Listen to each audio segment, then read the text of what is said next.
বাংলাদেশের ৮০% মানুষ ইংরেজি অ্যালফাবেট এখন উচ্চারণ করতে পারে না। এই যুগে এসেও যদি উচ্চারণটা না শেখেন ভাই, শিখবেন কবে? এই কি বলবেন? এই এফ এফ এফ যে বলে থাকি যে, যেই যেই এরপর বলতে শুরু হবে বলতে হবে খেই খেই খেই, মানে ছড়িয়ে দিতে হবে। এটা বলতে হবে ফি ফি। আজকের পর থেকে বলে রাখছি, আর কখনোই আপনি ভুলবেন না। শুরু করা যাক। আজ একদম ইংরেজি অ্যালফাবেটের শুদ্ধ উচ্চারণের মাধ্যমেই আজকের পর থেকে আমরা নেটিভদের ভাষা বুঝবো।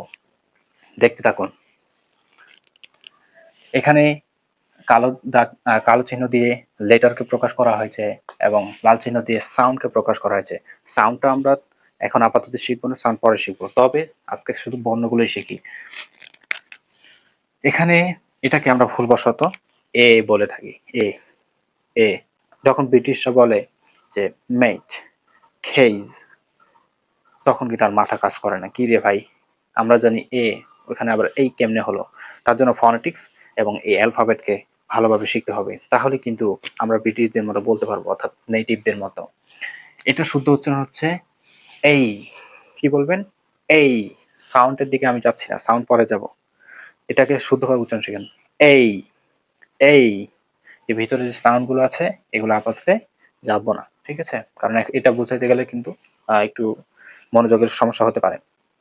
আর মনে রাখবেন, যখন এই দুইটা চিহ্ন থাকবে, তখন এটা যেখানে থাকবে ওইটাতে কিন্তু চাপ প্রয়োগ করতে হয়, মানে টেনে ধরতে হয়।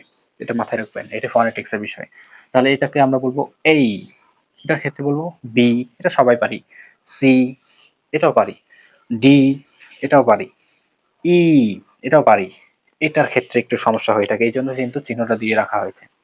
এটার শুদ্ধভাবে যদি আমরা বলতে চাই, এটাকে বলার সময় আপনার উপরের ঠোঁট উপরে রাখতে হবে এবং নিচের ঠোঁটটা নিচে রাখতে হবে এবং বাতাস বের করতে হবে, তাহলে কিন্তু উচ্চারণ। যেমন এফ এফ এফ এফ, বাতাস বের হচ্ছে এফ। আমার সাথে বলুন F F, repeat after me. এরপরে যেটা, এটাকে আমরা শুদ্ধভাবে বলে থাকি জি, টেনে বলবেন জি। এটাকে আমরা এইচ এইচ এ বলে থাকি।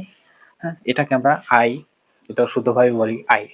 এরপরে এটা যে বলে থাকি যে, এটা কিন্তু যে না, ঠিক আছে? এটা কিন্তু যে না, এটাকে আমরা বলবো যেই যেই। এরপরে যেটা আসে, এটাকে আমরা কে বলে থাকি।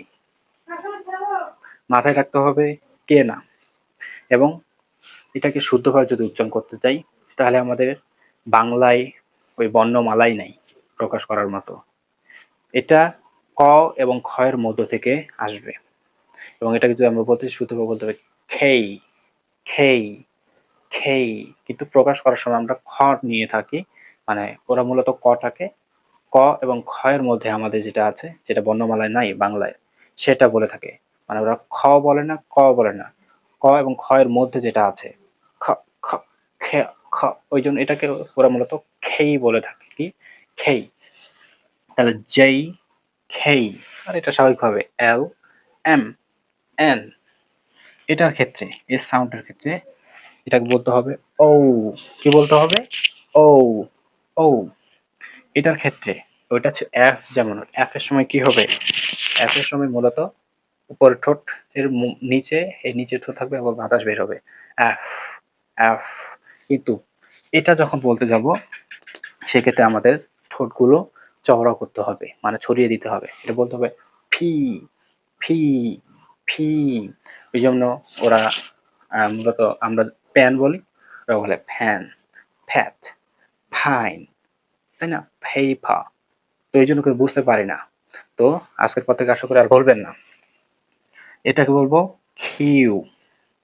আহ, ব্রিটিশরা অর্থাৎ নেটিভরা, তারা মূলত আর উচ্চারণ করে না। শেষে যে র আছে, সেই রটাকে খুবই স্বল্পভাবে, মানে একটু উচ্চারণ করে থাকে।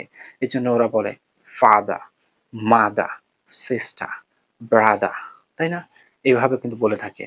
আর শেষে রটাকে তারা তেমন উচ্চারণই করে না, এই জন্য মধ্যে ব্র্যাকেটের মাধ্যমে বোঝানো হয়েছে এটাকে আ উচ্চারণ করবেন।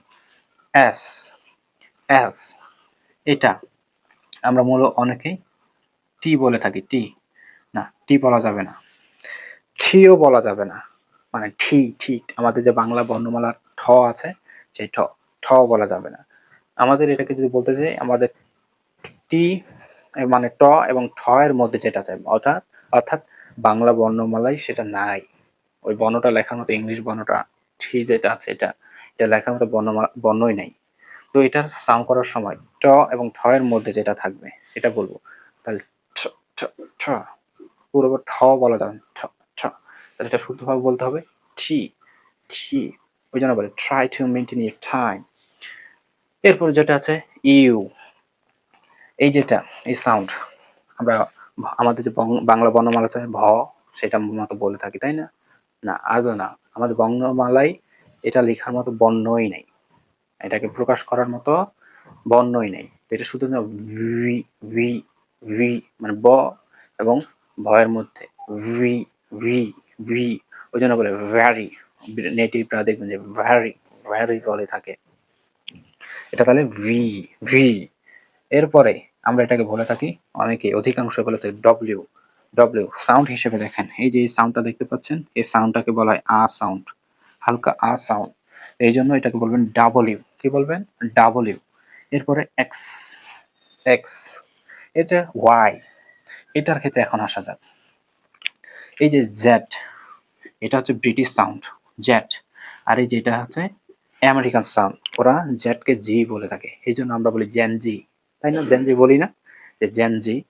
তো জেনজি বলার কারণ হচ্ছে এই যে আমেরিকানের যে জি আছে সেটাকে নেওয়া হয়ে থাকে। কারণ জেনজি বানানটা কিভাবে? এইভাবে না, যে জেন জি। তো এখানে তো জেড কথাটা ছিল কিন্তু না, এটা মূলত এই যে আমেরিকান সাউন্ড থেকে নেওয়া হয়েছে জি। এটাকে কি বলবো? জেনজি। তাহলে এখন আরেকবার শুদ্ধভাবে শুনি এবং আমার সাথে রিপিট আফটার মি প্লিজ।